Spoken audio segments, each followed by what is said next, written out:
तो आवाज आ रही है क्या?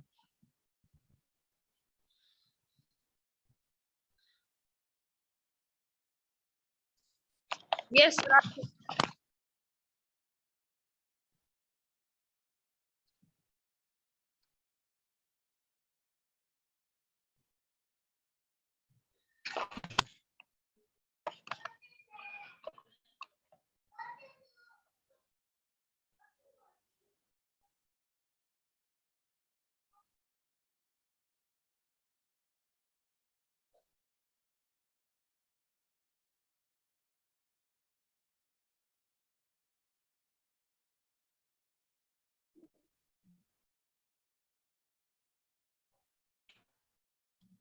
बेटा आवाज आ रही है क्या? Yes sir. Yes sir. ठीक है।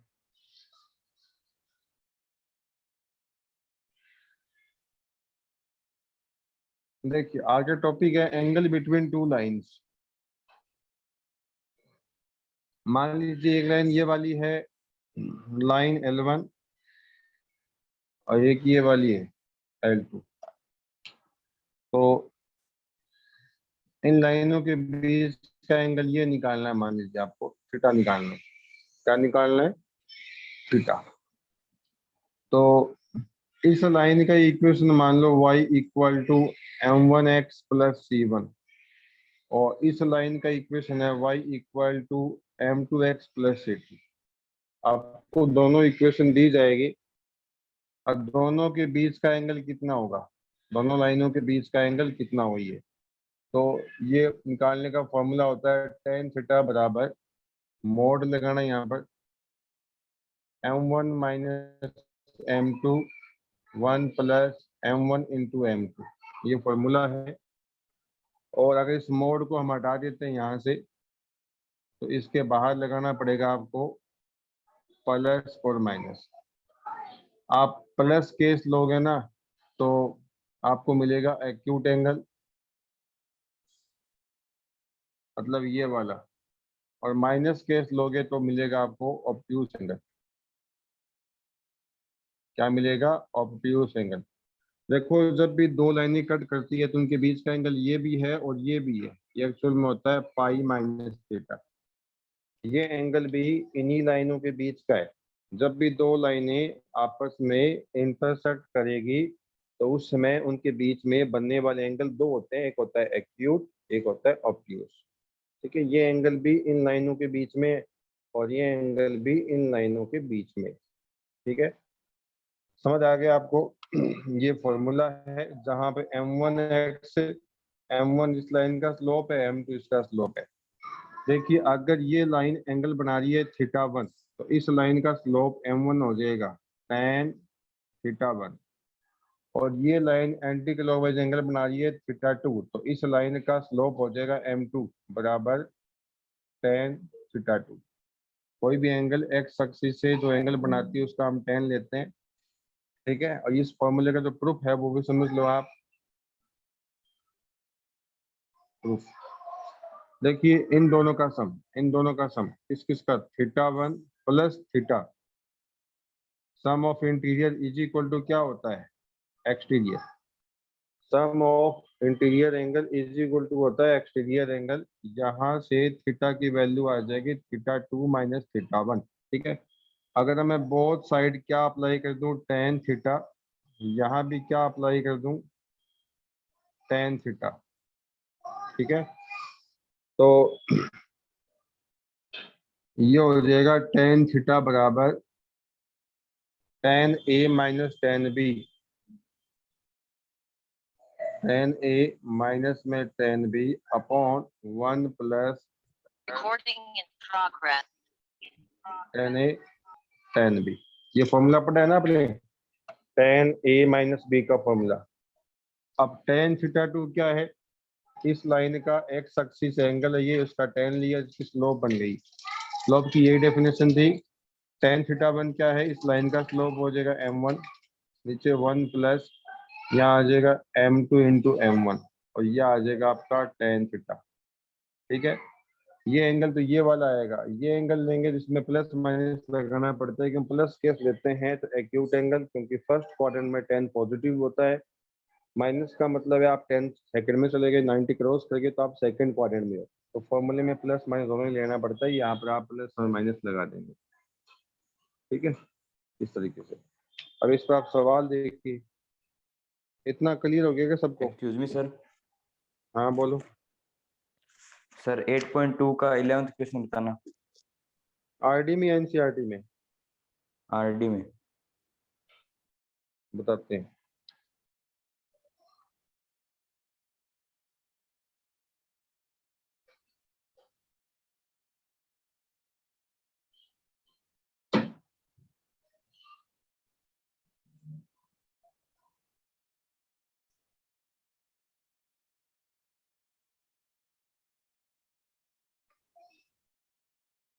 कौन सा क्वेश्चन है?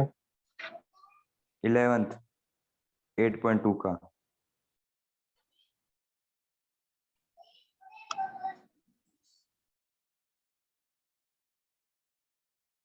Cosec A plus sec A बराबर है cosec B plus sec B. Proof करना है tan A plus tan B बराबर cot A plus B by 2। यही है क्या? Yes sir. देखो तो बहुत ही सिंपल सवाल है, सवाल चेक कर लो सही लिखा है ना मैंने? ठीक है। कोसेक क्या होता है, ये हमें गिवन है, ये वाला। तो कोसेक क्या होता है? 1 अपॉन साइन ए। सेक होता है 1 upon cos. Cosec B 1 upon sine B, और sec B 1 upon cos B. इसका एलसीएम आ गया साइन ए इंटू कोस। एक सवाल पूछा एक बच्चे ने, ये देख लो एक बार बीच में। साइन ए कैंसिल, कोस का इससे क्या कितना आया? कोस ए प्लस साइन ए। लेकिन बेटा ये बात बनेगी नहीं, इससे से काम करो आप 1 अपॉन साइन ए, इसके बाद साइन का टर्म ये ले आओ आप यहाँ पर 1 अपॉन माइनस का साइन बी। यहाँ बच गया 1 अपॉन कोस बी माइनस, इसको यहाँ ले जाओ 1 अपॉन कोस ए। मैंने क्या किया, साइन साइन का टर्म एक तरफ कर लिए और कोस कोस के एक तरफ कर लिया। ऐसा क्यों किया? क्योंकि हमें a प्लस बी चाहिए। a प्लस बी तब आता है जब आप सीडी फॉर्मूला लगाते हैं। इसका एलसीएम कितना आया बच्चों? इसका एलसीएम आ गया साइन ए इंटू में साइन बी। इसका इंटू से किया साइन ए, यहाँ कितना आया? कोस बी कोस ए, यहाँ आ जाएगा कोस ए माइनस में कोस बी। ठीक है, ज्यादा किसी को डाउट है क्या? बोलिए भी। No sir. हाँ, अब देखिए sine sine C minus sine D, जानते हो क्या होता है? Sine C minus sine D जानते हो क्या? Two sine cos C C minus plus, D by 2। नहीं गलत बोल रहे हो, पहले कोस आता है इसमें। साइन सी माइनस में ये साइन डी, ये होता है 2 कोस सी प्लस डी बाई 2। एक एक मिनट एक डाल देता हूँ यार, खत्म हो रही है इसमें।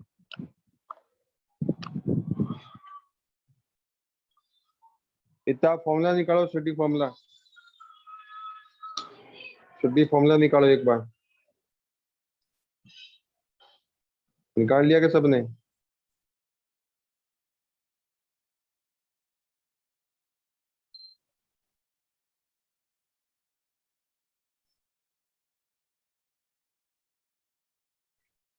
सर बुक में तो पहले साइन है। ध्यान से देखिए, माइनस में है, ये माइनस का फॉर्मूला देख, माइनस का देखा है क्या? Yes sir. और क्या लिखा है? 2 sine C minus D by two cos C plus D by two. तो ये रहा, मैं क्या बोल रहा हूँ। साइन पहले है ऐसे कह रहा हूँ। अरे तो क्या फर्क पड़ता है, मल्टीप्लाई है ना, यहाँ क्या है, मल्टीप्लाई है, समझ आ रहा है क्या। अच्छा अब क्या Yes, आएगा, sir. Sine C minus D by two B minus A by two upon में कितना है, साइन ए इंटू में साइन बी। अब ये लगाओ इधर, cos C minus cos D, बताओ क्या होता है, 2 sine C plus D by two sine C minus D by D. याद है कि तुम्हें, बोलिए, या माइनस आएगा। अरे तुम्हें याद है कि क्या formula, cos C minus cos D का, या याद नहीं है, बोलो। याद है, किसी को डाउट है क्या। No sir. अब देखो ये b माइनस है, ये a माइनस बी, मैं यहाँ से माइनस कॉमन लेता हूँ, इसको a माइनस बी के यहाँ माइनस लगा दूंगा, पता है ना आपको। अगर sine a minus B by two यहाँ माइनस हो तो ये माइनस यहाँ आ जाएगा भाई, पता है कि इस बात का। Yes, sir. ठीक है, साइन नेगेटिव बाहर निकाल देगा, माइनस से माइनस कट जाएगा और ये इससे कट जाएगा, देख लो पूरा कट जाएगा ये। ठीक है बच्चों, समझ आ रहा है क्या, और 2 से Yes, 2 कट sir. जाएगा। अब यहाँ बच गया आपका कोस ए प्लस बी बाई टू, ये ऐसे 2 है, ये बच गया। अब इसको नीचे ले आओ, sine A plus B by two, इस चीज को यहाँ से ऊपर भेजो, यहाँ कितना आ जाएगा, sine A sine B upon cos B upon cos. ये बताओ क्या बन गया, बताओ ये वाला, cos theta upon sine theta, बताओ क्या बन गया, क्या बन गया बताओ। Cot theta. और ये वाला क्या बन गया, और ये वाला क्या बन गया, ये वाला ये बन गया। हुआ कि नहीं हुआ, यस सर। हो गया ना। Yes sir. Yes, sir. बताओ अब क्या दिक्कत है, चलोगे उसमें अब स्ट्रेट लाइन में। Yes, हाँ sir. सर। देखो फिर,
देखो बच्चों, मैं आरडी से पढ़ा जरूर रहा हूँ आपको, लेकिन मैं पढ़ा रहा हूँ टॉपिक वाइज, एक एक क्वेश्चन नहीं करवा रहा हूँ मैं आपको, सिर्फ टॉपिक बता रहा हूँ, उसके सवाल बता रहा हूँ, बाकी प्रैक्टिस आपको करने हैं, ठीक है ना।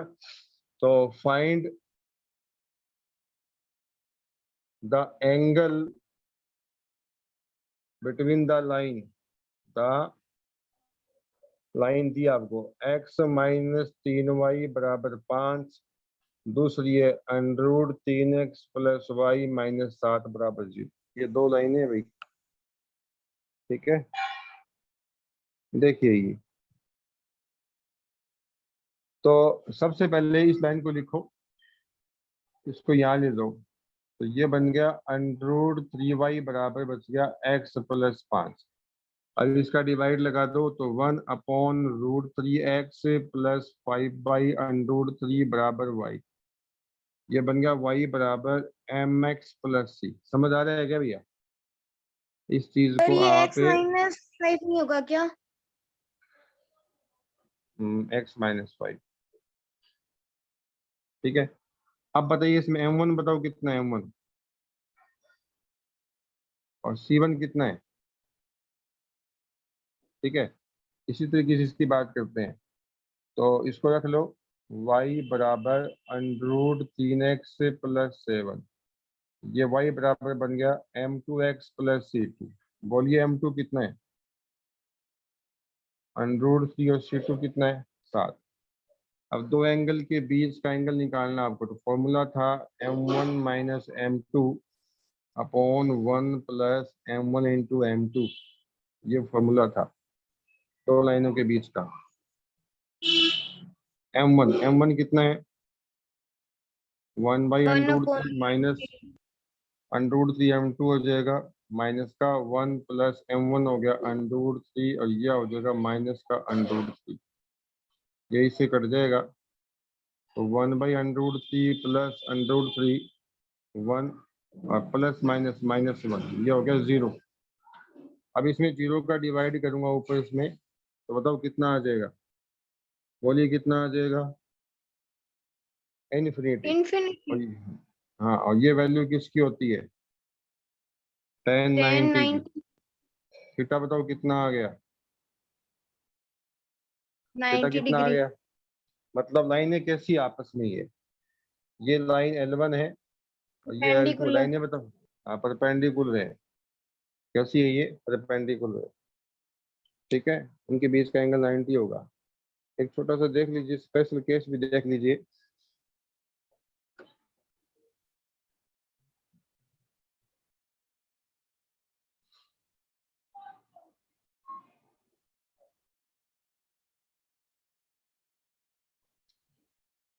दो लाइनों के बीच का एंगल ये था भैया, tan थीटा बराबर m1 minus m2 upon 1 plus m1 m2। Special case, पहला केस देखते हैं। इफ लाइनें अगर परपेंडिकुलर है, लाइनें अगर परपेंडिकुलर है तो उनके बीच का एंगल कितना हो जाएगा, थीटा कितना हो जाएगा, ये वाला 90 थीटा डिग्री कितना 90। अब tan 90 यहाँ डालेंगे, ये बन गया आपका tan 90 बराबर m1 minus m2 upon 1 plus m1 m2। और tan 90 होता है इन्फिनिटी, और इन्फिनिटी को कर सकता हूँ मैं 1/0। इसका इससे किया 1 प्लस m1 m2 बराबर इसका इससे 0। यहाँ से m1 m2 बराबर कितना आ गया, -1। तो ये आपकी एक कंडीशन है, वेरी इंपॉर्टेंट कंडीशन। अगर दो लाइनों की स्लोप का प्रोडक्ट -1 आता है, इसका मतलब लाइनें कैसी है, परपेंडिकुलर है। अभी अभी एक सवाल किया था, उसमें m1 कितना था 1/√3, m2 कितना था -√3। अगर इनका मल्टीप्लाई करें यहाँ पर, तो 1/√3 इंटू √3, इनका इंटू जो आया था वो -1 आया था। ये कंडीशन आई थी। तो जब भी दो लाइनों की स्लोप का प्रोडक्ट अगर मल्टीप्लाई -1 आता है, तो लाइनें कैसी होगी बताओ, परपेंडिकुलर होगी। लाइनें कैसी होगी, परपेंडिकुलर होगी। याद रखना, ये कंडीशन है, उनकी स्लोप का मल्टीप्लाई -1 ही होगा हमेशा। हाँ, अगर लाइनें कैसी हो, L1 पैरेलल की L2, थीटा बताओ कितना होगा। अगर लाइन L1 और L2 पैरेलल होती है इनकी, नहीं तो पैरेलल की बात कर रहा हूँ यार, पैरेलल है, तो एंगल कितना होगा, 0 एंगल डिग्री 0। अब यहाँ डाल दो, यहाँ tan 0 कितना होता है, tan 0 degree 0, m1 minus m2, और नीचे वाला कितना आ जाएगा 1 प्लस m1 m2। इसका ही सेंटू किया तो 0 बराबर आ गया m1 माइनस m2। इधर ले आओ तो m2 बराबर क्या आ गया, m1। इसका मतलब दो लाइनें अगर पैरेलल है तो उनकी स्लोप कैसी होगी, बराबर। स्लोप कैसी होगी, बराबर। फॉर एग्जांपल, एक लाइन ये वाली है, एक लाइन ये वाली है। अगर ये एंगल 30 और ये भी कितना होगा भैया 30, क्योंकि लाइनें पैरेलल है, एंगल कौन से हो गए, कोरेस्पॉन्डिंग हो गए। तो अगर इस लाइन का मैं स्लोप निकालूं, tan थीटा थीटा 1 और tan 30 कितना आया 1/√3। अब इस लाइन का स्लोप निकालूंगा m2 tan थीटा 2 tan 30 कितना आया 1/√3। आ रहा होगा समझ में। तो दो लाइनें अगर Yes, sir. पैरेलल है तो उनका स्लोप कैसा होगा, Equal. इक्वल होगा उनका स्लोप। इस बात को आप ध्यान रखेंगे, स्लोप कैसा होगा उनका, इक्वल होगा। और दो लाइन अगर परपेंडिकुलर है तो स्लोप का मल्टीप्लाई कितना होगा, 1 1 हाँ 1 नहीं -1। -1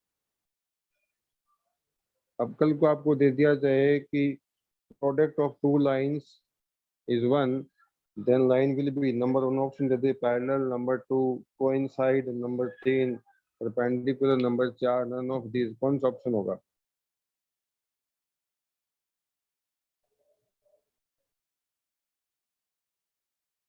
सर -1 पे नहीं होगा। हाँ, दो लाइनें परपेंडिकुलर, उनके स्लोप का मल्टीप्लाई -1 होगा, याद रखिए इस बात को।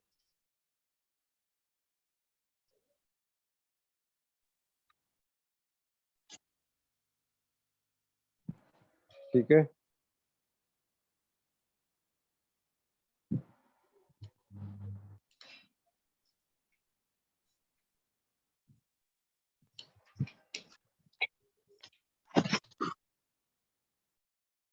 अब देखिए ये कोई लाइन है +c = 0, ये कोई लाइन है,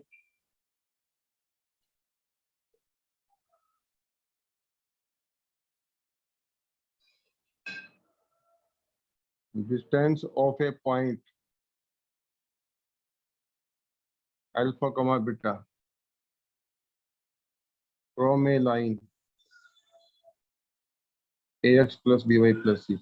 ये डिस्टेंस एक्चुअली में बताए कौन सी डिस्टेंस है, perpendicular distance of a point alpha beta from a line ax + by + c = 0। ये कोई लाइन है, यहाँ मान लो एक पॉइंट है P अल्फा कोमा बीटा, इस पॉइंट का इस लाइन से परपेंडिकुलर डिस्टेंस निकालना है PM।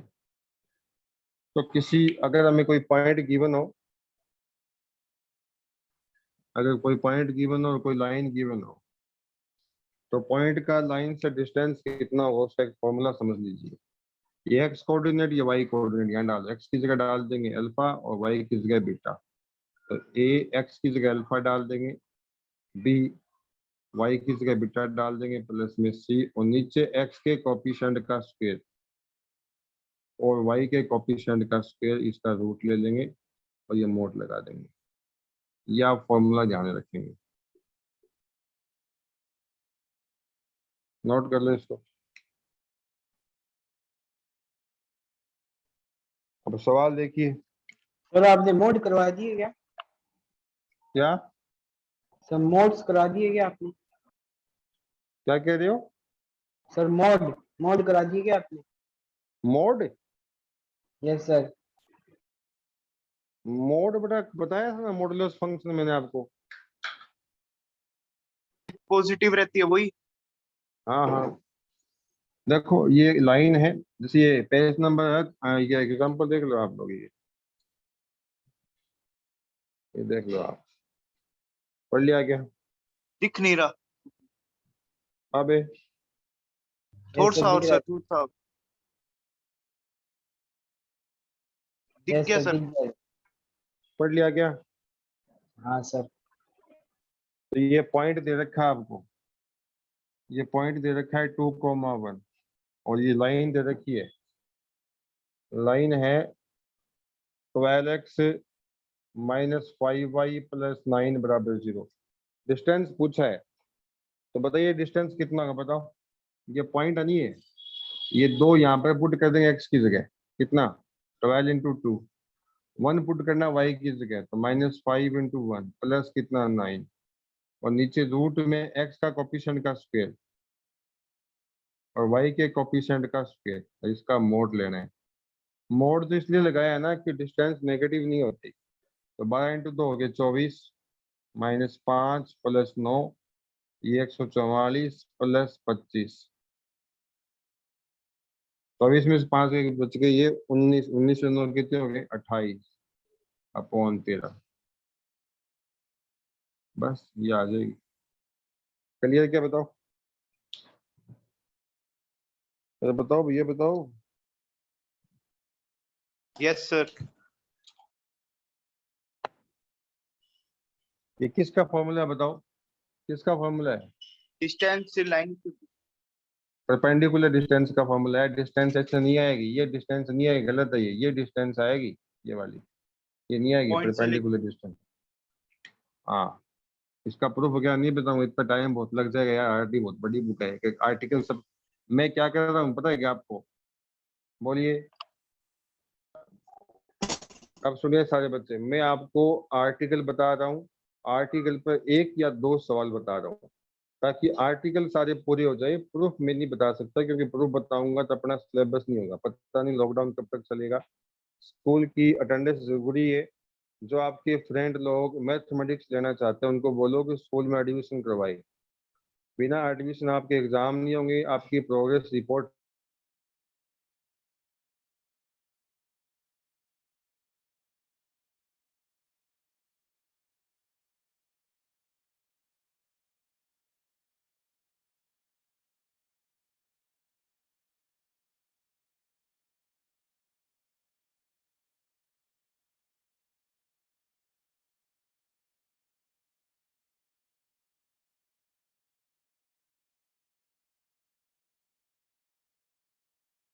ठीक है। Okay sir. तो क्लास से यस आप सर। कंटिन्यू, हाँ, अपने दोस्तों को बोल दो कि नेसेसरी है क्लास लेना। कोई बच्चे सोच रहे हैं कि हम तो कोचिंग लग जाएंगे, स्कूल नहीं जाएंगे, क्या जरूरी है? तो बेटा आपकी रिपोर्ट कार्ड नहीं बनेगी, इस बात का आप ध्यान रखना। स्कूल में नाम चलेगा तभी आपकी रिपोर्ट कार्ड बनेगी, सर अदरवाइज नहीं आपने होगा। कोचिंग चालू कर दी? हाँ, मेरे को कोचिंग चालू की है, कम से कम 6-7 दिन हो गए। कोचिंग में टॉपिक करवा रहा हूँ मैं, परमुटेशन, और सर घर टाइमिंग उसका है 3:30 बजे।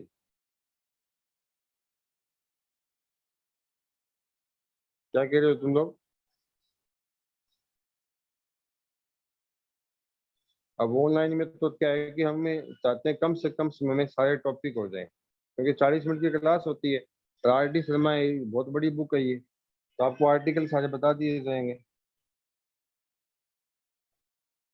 एक क्वेश्चन और देखो, देखो ये क्वेश्चन पढ़ो ये, सारे बच्चे ये क्वेश्चन पढ़ लो, एग्जाम्पल नंबर 7 सर पढ़ो। दिखाना।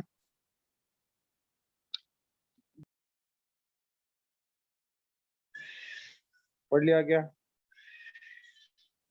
सर थोड़ा सा साइड करना, दिख नहीं रहा है। And the opposing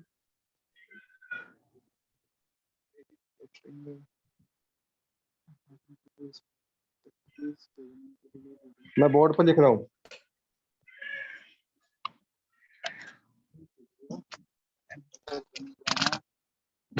find the equation of base, equation of base of equilateral triangle, equilateral triangle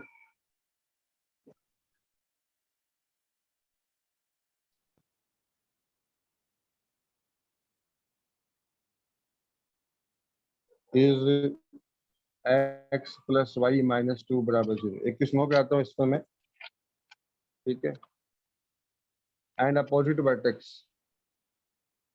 and opposite vertex वो है 2, -1।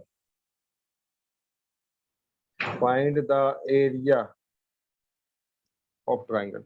देखिए अच्छा सवाल ये, मैंने थोड़ा सा आपका बुद्धि ज्यादा चलनी चाहिए। If the base of the equilateral triangle, triangle कौन सा है? ये इक्विलेटरल है। अब ये इसका हो गया जी बेस। अब if the base, base equation, if the equation of the base, equation of the base ये वाला, इस बेस का इक्वेशन क्या है? x प्लस वाई माइनस 2 बराबर 0। ये भैया बेस का इक्वेशन है। बेस भी एक लाइन ही होती है अभी, एक।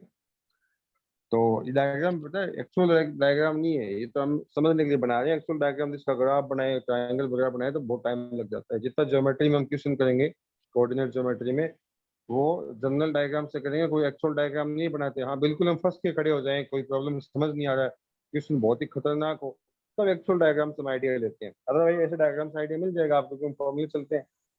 अब कह रहा है अपोजिट वर्टेक्स, अपोजिट इसका अपोजिट वर्टेक्स ये वाला हो गया, इस साइड के सामने ये वाला, ये है 2, -1। आपको एरिया निकालना है, सारे बच्चों को पता है इक्विलेटरल ट्राइंगल का एरिया क्या होता है बताओ, जानते हो क्या? 2 3/4 साइड्स। अब आपको साइड निकालनी पड़ेगी, साइड ये वाली है, ये आपको साइड निकालनी पड़ेगी। एक फॉर्मूला ये वाला है जब आपको साइड पता हो, और एक फॉर्मूला पता है कि आपको हाइट का फॉर्मूला क्या होता है, हाइट का? √2/2 साइड। हाँ, ये बहुत काम का फॉर्मूला है। तो देखिए यहाँ से मैं यहाँ डालता हूँ परपेंडिकुलर, तो मैं निकालूंगा एम डिस्टेंस, इस पॉइंट का इस लाइन से परपेंडिकुलर डिस्टेंस। तो इस पॉइंट को यहाँ पुट कर दो, अभी बनाया था ना फॉर्मूला पॉइंट का लाइन से डिस्टेंस, दो यहाँ पे पुट कर दो एक्स की जगह, दो वाई की जगह कितना पुट करना, -1, ये -2, नीचे एक्स के कोफिशिएंट का स्क्वायर 1 का स्क्वायर, यहाँ भी कोफिशिएंट कितना है 1 का -1 स्क्वायर, आएगा। इसका मोड कहाँ, अरे उसका स्क्वायर बताइए किसका स्क्वायर की बात, ये एक्स का कोफिशिएंट लेना है भैया, ठीक है। तो ये कितना हो गया, ये वाला कट जाएगा, यहाँ कितना है 1 आ जाएगा, -1 का मोड क्या होता है +1, नीचे √2 आ जाएगा। तो ये आपकी क्या आ गई, हाइट आ गई, क्या आ गई, हाइट। तो हाइट यहाँ पर डाल दो 1/√2, इधर आ गया √3/2 इंटू कितना साइड, इसको ऊपर भेजो 2/√2, इधर आ गया √3 इंटू साइड, ये कट के ऊपर लग जाएगा √2, तो √2 अपॉन √3 इधर साइड, समझ आ रहा है क्या?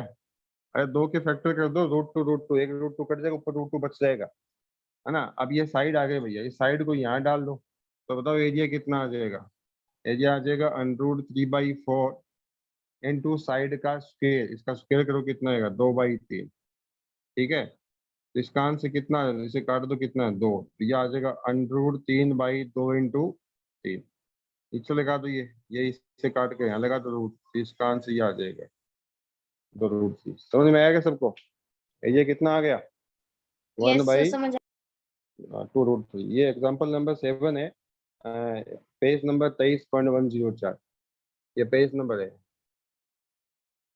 ठीक है। तो इसमें किसका यूज हो पता है क्या, किसी पॉइंट का किसी लाइन से डिस्टेंस निकालना जो कि अपने आप में यहाँ पे हाइट का काम कर रही है, ठीक है।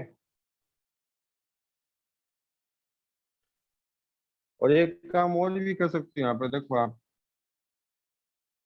कौन सा काम कर सकते हो, एक फॉर्मूला और एरिया का समझ लो, वो होता है अब हाइट से फॉर्मूला चाहते हो ना, तो इसको इधर भेजो, साइड की वैल्यू निकालने, यहाँ से कितनी आएगी 2h सर अपॉन √3, यहाँ डालो 2h/√3। 2h/√3, तो ये बन गया √3/4, ये बन गया 4h²/3, ये कट जाएगा, ये बन गया h²/√3। ये भी एरिया का फॉर्मूला, कब हाइट दे रखी हो लगा के देखो ये, तो एरिया बराबर h²/√3, h बताओ कितनी है h, s यहाँ पर डालना, तो 1/√2 का स्क्वायर इंटू 1/√3, तो ये आ जाएगा 1/2 अरे 1/2 ये आ जाएगा, कहाँ गया ये, ठीक है। तो ये फॉर्मूला कब लगाना है बताओ, ये वाला हाइट। कब लगाना है, हाँ हाइट तब ये लगा सकते हो आप, ठीक है। या एक काम करो, यहाँ से आप हाइट से साइड निकाल के डाल दो, या सीधे हाइट के रूप में फॉर्मूला लगा दो, वो तो आपकी चॉइस पर डिपेंड करता है। और अपने बच्चों को बोल दो, अपने दोस्तों को, भैया कि क्लास कुछ टाइम पर ले, कई बच्चे स्टार्टिंग में थे कुछ भाग गए, कोई कॉमर्स ले रहा है तो कोई बात नहीं, जो सब्जेक्ट आपको लेना है वो लीजिए, लेकिन अब आपका 10th के नंबर भेज दिए गए हैं, कुछ दिनों में आपका रिजल्ट आ जाएगा, तो आपको सब्जेक्ट डिसाइड करके अपनी पढ़ाई के नोट्स बनाओ, कंटिन्यू रखो, ठीक है। सबसे पहले आपके पास बुक होना जरूरी है, एनसीईआरटी हो या आरटी हो, मैं तो कहता हूँ आरटी होनी चाहिए क्योंकि आपके पास समय खूब है। आप आरटी के पहले एग्जाम्पल करो, वो अलग बात है कि मैं क्वेश्चन कम करवाता हूँ, लेकिन आर्टिकल आपको जरूर बताया, हर आर्टिकल के बारे में बात की है मैंने, अभी वो आर्टिकल बाकी पढ़े स्टेट लाइन में सारे बता देंगे आपको, ठीक है। सर बाकी रिजल्ट एग्जाम्पल कब पहले आएगा? रिजल्ट बड़ा जुलाई में आ जाएगा, 15 या 20 जुलाई के आसपास आएगा, आपके मार्क्स इस भेज साल दिए गए हैं बढ़िया ही आएगा क्या, सर, इस साल तो रिजल्ट बढ़िया ही आएगा। ये तुम्हारा भ्रम है, रिजल्ट आया तब देख लेना तुम लोग। बढ़िया उन बच्चों के लिए आएगा जो बिल्कुल फेल होने वाले थे। ठीक है, जो बच्चे फेल होने की कंडीशन में थे उनके लिए बढ़िया आएगा, और जो बच्चे पढ़ने वाले थे उनके लिए तो देख लो आप, अब आप लोगों का रिजल्ट जो गया है ना, वो गया है ऑनलाइन टेस्ट के बेसिस पर, स्कूल में जो प्री बोर्ड हुए उसके बेसिस पर। अब आप देख लो आपके प्री बोर्ड कैसे हुए थे। तो कई मेरे बच्चे तो क्या होते हैं, मेरी बात सुनो, कई बच्चों ने प्री बोर्ड अच्छा दिया नहीं, जबकि वो होशियार थे, पढ़ नहीं पाए कोई कारण से, और बाद में वो हो सकता है एग्जाम की तैयारी कर रखी थी, अब एग्जाम कैंसिल हो गए। तो इसमें वो चीज नहीं है कि जिसने ज्यादा मेहनत की उससे ज्यादा नंबर आएंगे, अब कुछ भी हो सकता है, आपके प्री बोर्ड के बेस पर नंबर गए हैं। अब कोई कमजोर बच्चा था प्री बोर्ड में, नकल से उसने नंबर ले आए तो भी उसके नंबर बढ़िया आएंगे, और कोई होशियार बच्चा था प्री बोर्ड उसने हल्के में भी क्या दिक्कत है, मैंने एग्जाम पढ़ लूंगा, तो उसके नंबर कम भी आएंगे। देख लेना आप, रिजल्ट आए तब ऐसे ही होगा। ऐसा कभी नहीं होगा भी आप सारे बच्चे सेटिस्फाई हो जाएंगे, हाँ हमारा रिजल्ट सही है, बहुत सारे बच्चे अनसेटिस्फाई भी होंगे। ठीक है, समझ आ गया इतना आपको? Yes, sir. एक बच्चे एक बार बताओ, एक ये एक लाइन है, इसका स्लोप बताओ कितना होगा, बोलिए स्लोप कितना होगा इसका, पता है क्या सबको?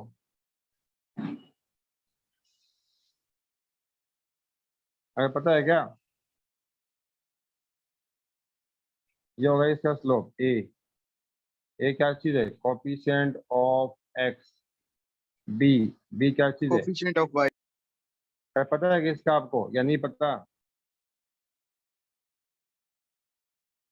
पता है ये कैसे आया, देखो यहाँ पर समझो, B Y equal to minus A X minus C, इस बी वाई को यहाँ रखा है, इसको यहाँ ले गए, अब मैं इसमें बोथ साइड बी का डिवाइड कर दिया, तो यह आ जाएगा Y equal to minus A by B X minus C by B, ये बन गया Y equal to M X plus C डेस। तो बोलिए एम कितना है, एम कितना है?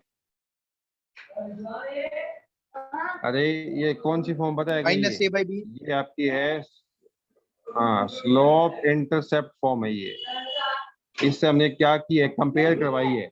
और सी डेस कितना है, सी डेस, तो सी डेस से हमें कोई लेना देना नहीं है, हमें किससे मतलब है, स्लोप से। तो याद रखो जब कोई लाइन के बराबर जीरो हो, अगर लाइन इस फॉर्म में है ना, इस फॉर्म में, तब तो कोई दिक्कत नहीं, मान लो वाई बराबर 2x+3 है, तो वाई बराबर हो गया mx+c, ये m कितना आ गया 2, नो प्रॉब्लम।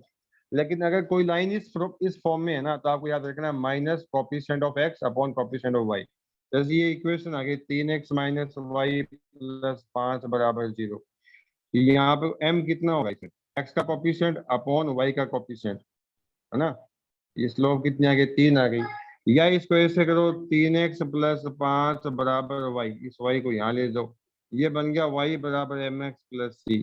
तो बताओ